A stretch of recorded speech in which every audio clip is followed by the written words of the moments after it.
गोविंद दो घड़े काको लागू पाए, बलिहारी गुरु आपनो जिन गोविंद दियो बताए। अर्थ साफ है कि जब गुरु की ज़रूरत इसलिए है कि गोविंद को पहचानना भी गुरु ही हमें समझाते हैं। शारीरिक गुरु होना ज़रूरी है या नहीं, ये दूसरी चर्चा का विषय है। मेरे हिसाब से गुरु एक तत्व है, ये सभी लोगों में विद्यमान है और कुछ लोगों में, कुछ गिने चुने लोगों में ये जागृत अवस्था में है। जब हम गुरु की बात करते हैं तो गुरु वो तत्व है जो हर जगह हमें, हमारे शरीर में जब उपस्थित है। हम इसकी बात कैसे करेंगे कि जब भी हम कहीं भी फंसते हैं तो अंदर से एक गाइडेंस आती है हमेशा, वो हमारे अंतर मन का गुरु है। उस चीज़ को जब हम बढ़ाते हैं तो हम रियलाइज्ड हो जाते हैं। और अगर ऐसे देखा जाए तो गुरु 3 प्रकार के होते हैं। एक तो जो आपके वंश से होते आ रहे हैं, मीन्स दादा गुरु, उनके गुरु, जिनकी शिक्षा दीक्षा आपके परिवार में शुरू से चलती आई है। दूसरे गुरु हैं स्वयं सिद्ध गुरु, जो हिमालय में रहते हैं और जब भी गुरु तत्व की प्रतिष्ठा खतरे में आती है तो वो उसको संभालने के लिए स्वयं सिद्ध गुरु आते हैं। और नृत्य प्रति गुरु हैं, वो हर जगह विद्यमान हैं और आपके अंदर गुरु तत्व को बढ़ाने के लिए हमेशा ही आपकी मदद के लिए तत्पर रहते हैं। अब बात आती है कि गुरु को कैसे चुने। जैसे गु और रु का शाब्दिक अर्थ है कि वह व्यक्ति जो आपको अंधकार से प्रकाश की ओर ले जाए, वो गुरु है। जब आप अपने गुरु के संपर्क में आते हैं तो आपको उनसे कहीं ना कहीं कुछ कनेक्शंस महसूस होते हैं, तरंगे महसूस होती हैं और आप उनसे कुछ हद तक कनेक्टेड फील करने लग जाते हैं। शुरू में ही उनके आते ही आपके जीवन में, आपके शरीर में बहुत तरह के बदलाव आने लग जाते हैं। यह गुरु को पहचानने के लक्षण है, गुरु को जानने का तरीका है और ये बदलाव पॉजिटिव होते हैं।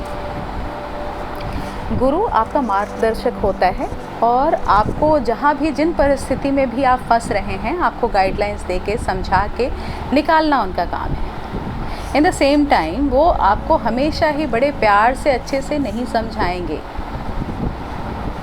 गुरु के समझाने का तरीका, अगर वो आपको हमेशा अप्रिशिएट करते रहे, समझाते रहे और पैम्पर करते रहे तो आप कभी भी लाइफ में विकास नहीं करेंगे। तो गुरु का तरीका थोड़ा सा वियर्ड हो सकता है कि आपको डांट के, फटकार के, आपके लाइफ में सिचुएशंस ऐसी करके जिससे आप संभल के, समझ के और एक अच्छे, ज़्यादा परिपक्व आदमी बने, ऐसा भी होता है। तो गुरु अगर शारीरिक है और आपके सामने प्रत्यक्ष है तो उससे अच्छा कुछ है नहीं। वो हर चीज़ में आपको समझा सकता है, गाइड कर सकता है, दिखा सकता है। गुरु का चयन कैसे करें?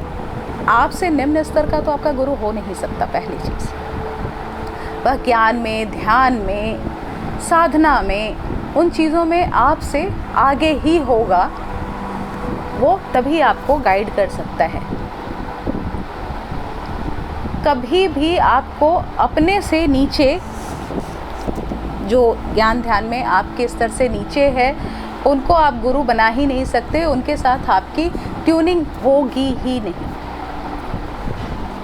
और जब आप मन से बहुत तीव्र इच्छा करते हो तो आपके जीवन में गुरु प्रकट होते हैं। जैसे कि कुछ लोग बहुत टाइम से कोई साधना करते जा रहे हैं, उनको कोई गाइड नहीं मिल रहा, कोई गाइडेंस नहीं मिल रहा, बस चलते जाओ, चलते जाओ, चलते जाओ।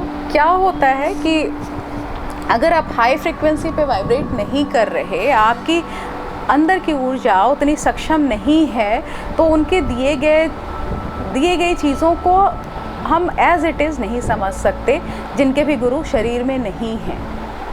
लोग कहते हैं कि हम आंखें बंद करके अपने गुरु से कनेक्ट हो जाते हैं और अगर आपकी फ्रिक्वेंसी बहुत हाई है तो एज इट इज़ आपके अंदर चीज़ें डाउनलोड होंगी और आप उनके इंस्ट्रक्शंस को समझ पाओगे। लेकिन ज़्यादातर केसेस में क्या होता है, जब हम क्षुब्ध हो जाते हैं तो वो चीज़ें हमें एज इट इज़ नहीं मिलती। हमारा लॉजिकल माइंड कुछ हद तक उसको रोक देता है, रेजिस्ट कर देता है समझने के लिए। और बार बार जब हम परेशान हो जाते हैं और अब सब चीज़ों को छोड़ने का मन हट जाता है, तब वो गुरु किसी भी रूप में आके आपको सपोर्ट करता है उस पाथ पे आगे बढ़ने के लिए। इसलिए एक शारीरिक गुरु की ज़रूरत होती है। जो लोग अंदर से ही हाई फ्रिक्वेंसी में हैं, वही स्वयं सिद्ध गुरु हैं। बहुत सारे ऐसे लोग हुए जिन्होंने अगर हम कृष्णमूर्ति का एग्ज़ाम्पल लें, उन्होंने हज़ारों गुरु बदले और लास्ट में वो इस कंक्लूज़न पे निकले कि गुरु की ज़रूरत ही नहीं है एनलाइटनमेंट के लिए या फिर उस आत्मज्ञान या परम सत्य को जानने के लिए। लेकिन एक ये पहलू भी है कि अगर वो इतने सारे गुरुओं को नहीं मानते, नहीं सीखते, तो वो यहाँ तक भी नहीं पहुँचते।